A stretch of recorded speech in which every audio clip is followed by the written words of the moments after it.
Bruce, shame on you. Since it's Christmas time, I figured I'd seize the opportunity to cover yet another villain from a Christmas movie, namely Batman Returns. Now, some of you may be familiar with this movie, and you might know that it's mainly known for two other villains, the Penguin and Catwoman. But there is actually a third villain, a villain most people overlook, and that is Max Schreck, played by Christopher Walken. In all seriousness though, Max Schreck was a character I skipped covering in my old Batman movie villains series, and the reason for that was because he's not from the comics. That series only featured rogues from the comics, no originals. Now though, with this new series of mine, and it being Christmas and all, well, it would be a giant missed opportunity not to finally shine the spotlight on old Maxie.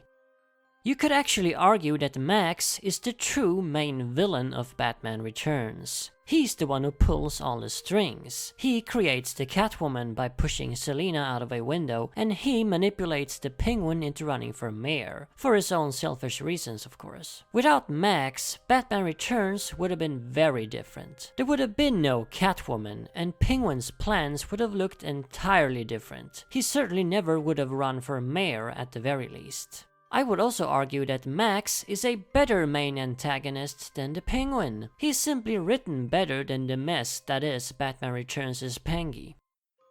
So let's get into just who exactly Max Schreck is. He was created by screenwriter Daniel Waters. According to interviews, Waters wanted to show people that not all villains wear costumes, so he designed a more real-world villain, a Lex Luthor-type evil businessman. The character is named after German actor Max Schreck, mainly known for his role as Count Orlok in the silent film Nosferatu. This is fitting, since Batman Returns is a giant homage to German expressionism, a certain style often found in German movies from the 1920s, including Nosferatu. Schreck was originally envisioned in an early draft as the Penguin's brother, the golden boy of the pair, but this was later dropped for unknown reasons. Max is depicted in the movie as a powerful, wealthy business tycoon, perhaps the most influential man in Gotham City, surpassing even Bruce Wayne. Schreck is not a very nice man though. He's crooked to the bone and hungry for more power. His main goal in the film is to build a new power plant in Gotham. A power plant that will, unbeknownst to everyone else, suck out the power from the rest of the city and store it within itself. Obviously highly unethical, not to mention illegal. Max doesn't care though. In his mind, he's clearly above the law and ethics. To build this plant though, he needs the approval of the mayor, and he simply won't give it, as he suspects Max's foul play. Mayors come and go though, and Max thus decides to have the mayor replaced with his own puppet, someone who will sign on whatever he proposes. He finds that puppet in the Penguin, a weird freak from the sewers hailing from an old, wealthy Gotham family. Thus, Max begins to manipulate Pengy into running for mayor. Of course, as we know, the Penguin isn't quite as easily controlled as Max thought. Meanwhile, Max's mousy secretary, Selina Kyle, accidentally discovers his secret plans to build a nefarious power plant. To silence her, Max throws her out of a window.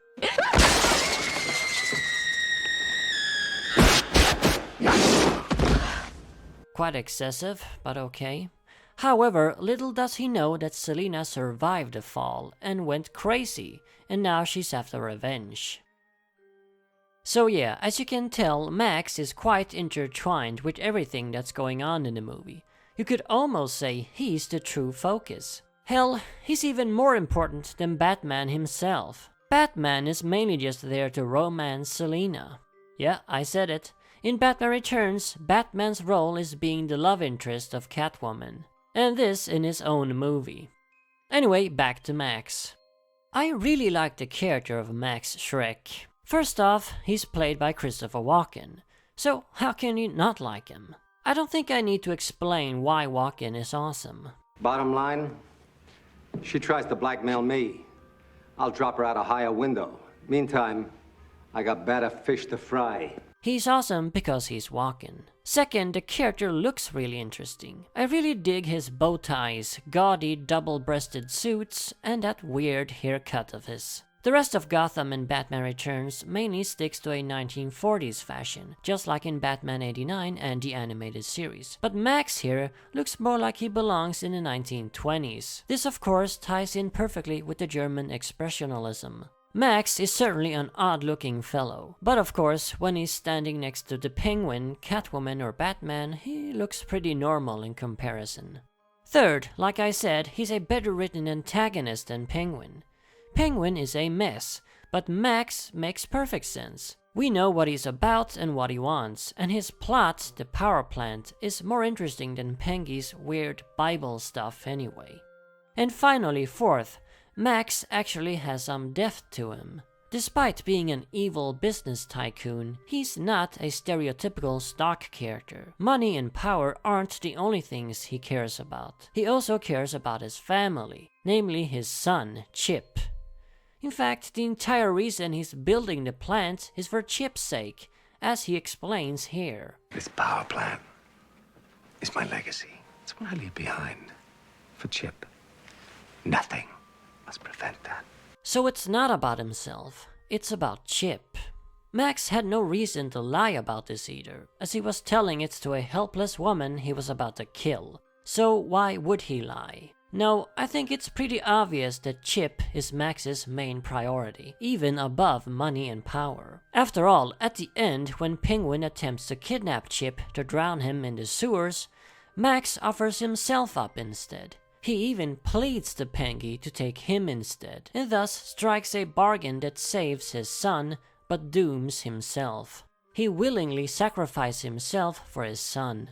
So despite initial appearances, Max isn't completely heartless. He's crooked and a bastard, yeah, but he does have some humanity. By the end of the movie, he even comes off as sympathetic compared to the horrible Penguin, who's got zero humanity. You would think the movie makers would have gone in the opposite direction. This upstanding pillar of society turns out to be the true monster, while the actual monster ends up more human than it seemed. That's another missed opportunity with Batman Returns. But as a result, Max Schreck ended up a better character for it. Before I wrap this video up, I do have to bring up a certain rumor concerning Max Schreck, because if I don't, everyone will do so in the comments.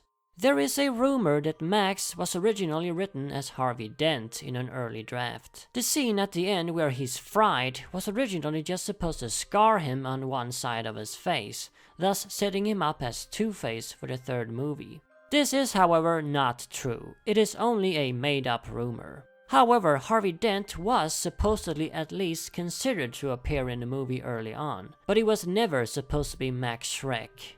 And if Max was supposed to be Harvey, why would he be so corrupt? Harvey seemed to be a pretty stand-up guy in the first movie after all. And why the hell would he be building a power plant? It doesn't make any sense, and I can't believe people have fallen for this rumor. It's even on the Wikipedia page for Batman Returns. So there you have it, the forgotten Batman movie villain Max Schreck.